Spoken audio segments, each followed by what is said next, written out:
welcome to the Entertainment Vortex. This is our first review on the new channel, and let me tell you, this was the perfect movie to start with. So we were at Brennan Theaters today watching Bladerunner 2049. Now, being a big fan of the original movie and thinking it is pretty much one of the defining movies in modern sci-fi. So you see a lot of the things that are done in modern sci-fi movies started in movies like the original Blade Runner movie and movies like Alien and Aliens. These are who set the standard for what we knew as just the larger-than-life sci-fi movies. I was excited on one hand that I'm getting a sequel to Blade Runner, scared to death on the other hand that I'm getting a sequel to Blade Runner. It's like, there's no way this could like live up to the original movie. I mean, it's so iconic. But in some ways it did, and in some ways it did not. Good news is, the parts that it did live up, I think, are the most important part. The story is really good. The acting is really good. The visual style of the movie, that dirty, nasty future feel you get with the technology and the low-tech concepts coming together, that's there. But I think they kind of messed the pacing up. If you're someone that knows the original Blade Runner movie like I do, you're probably going, well, the original movie wasn't really paced super fast either. No, they took that and turned it up to 11. I believe this was like a 2.5-hour movie that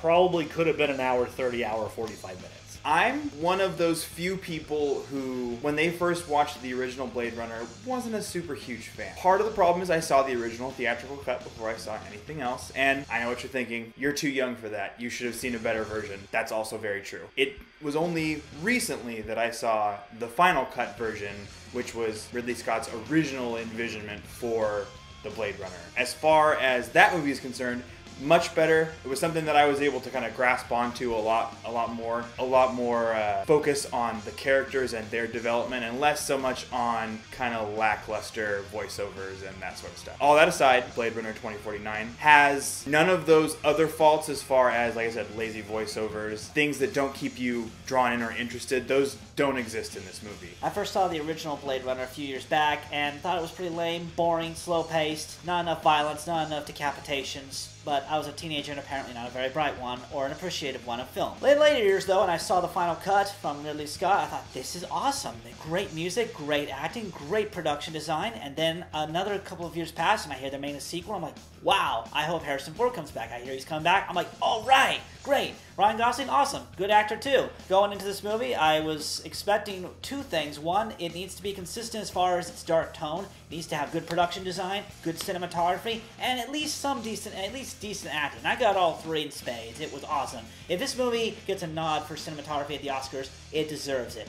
It deserves a nomination for production design, art direction, and maybe even an Oscar nod for Gosling. In the first Blade Runner, you focus on a face, you get the emotional reaction. You move to the other one, it stays a little bit longer on a shot than most movies do. This one went crazy with it. Like, you are literally staring at someone's face, watching an emotional reaction, and you're kind of like, okay, I get it, he's angry. Okay, we can move on now.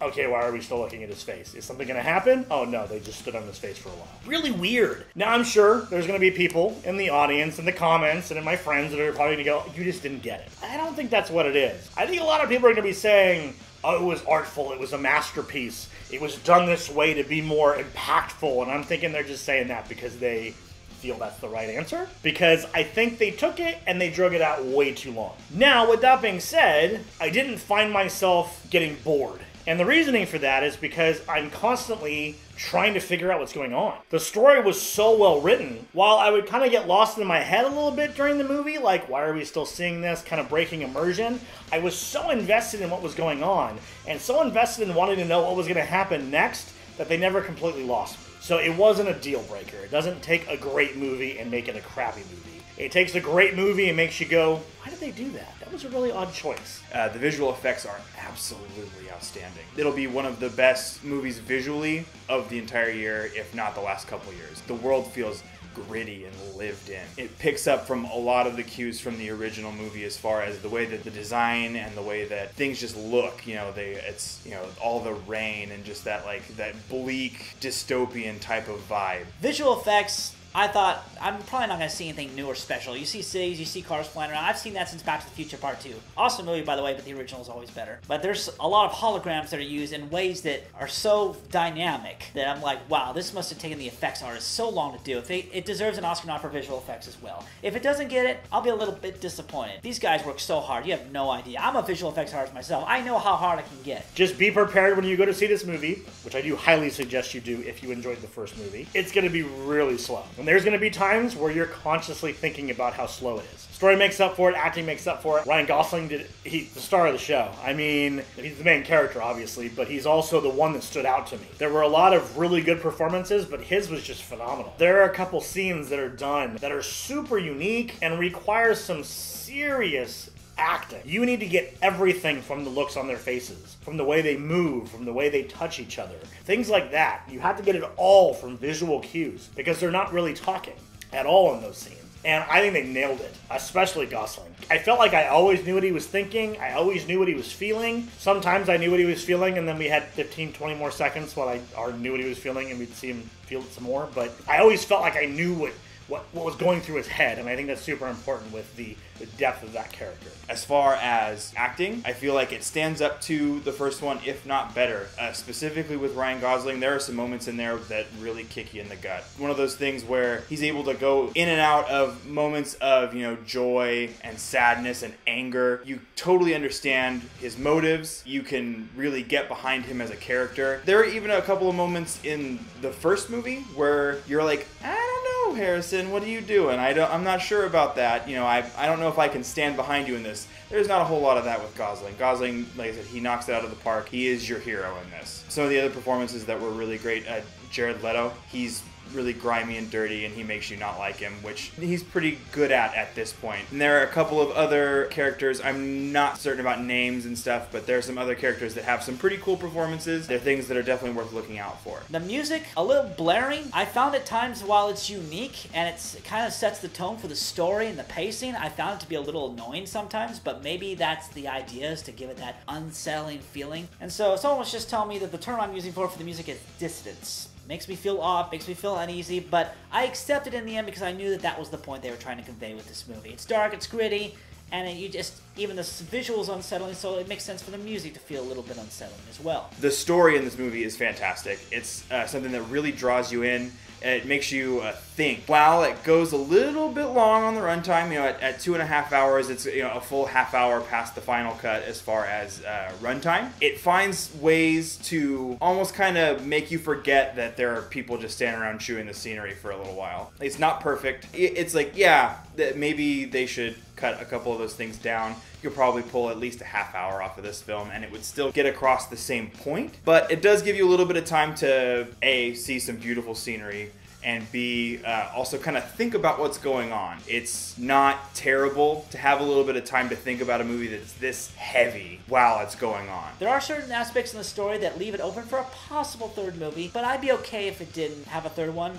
Maybe they'll wait another 30 years. We'll see. I totally didn't guess what was going to happen. And I think that's amazing. When you go into a movie like this, you want to be surprised. You want it to continue off the original story and take you somewhere new, and it totally did. I didn't see what the movie was about coming. I didn't see where they were going to go with it. And I didn't see where it was going to end. Awesome. So, pacing is really the only negative I have. Everything else about it was really, really good. I'm going to give this movie a 9.5 out of 10. And the reason I'm going to give it so close to a perfect score, I was so fascinated by it. I was in awe of it. And even though I do feel it's not perfect because of the pacing issues, this is a rare case where slowing down that much only took a little bit away for me. I was still invested enough in what was going on where it didn't break it for me. I didn't get bored. I highly suggest watching this. If you watched the first one and you enjoyed it, watch this. It's a must-see in theaters. If you didn't watch the first one, then the second this video ends, go watch the first one and then go see it in theaters. This is literally a staple in sci-fi cinema, and it needs to be seen by anyone that likes action, sci-fi, or fantasy. Overall, like I said, they did a really great job. The pacing is probably the biggest fault for this movie. Due to that, I'm going to go ahead and give it a 9 out of 10. Something that I'll more than likely see in theaters before it leaves again. I think that you should do so as well, especially if you liked the final cut of the original movie, and that's about that. So out of 10, I'm going to give this a 9. The reason I don't give it a better score is because the pacing was an issue.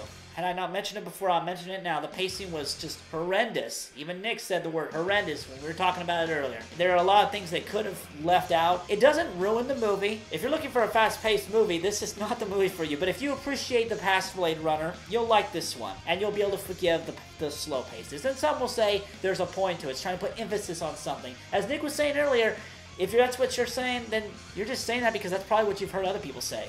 But to me, it didn't need to be. So, don't forget to subscribe here. Subscribe over at the PC Gaming Vortex and keep your eye open for that announcement for the Board Gaming Vortex to get triple the fun. So I hope you follow us into the Vortex. We'll see you there.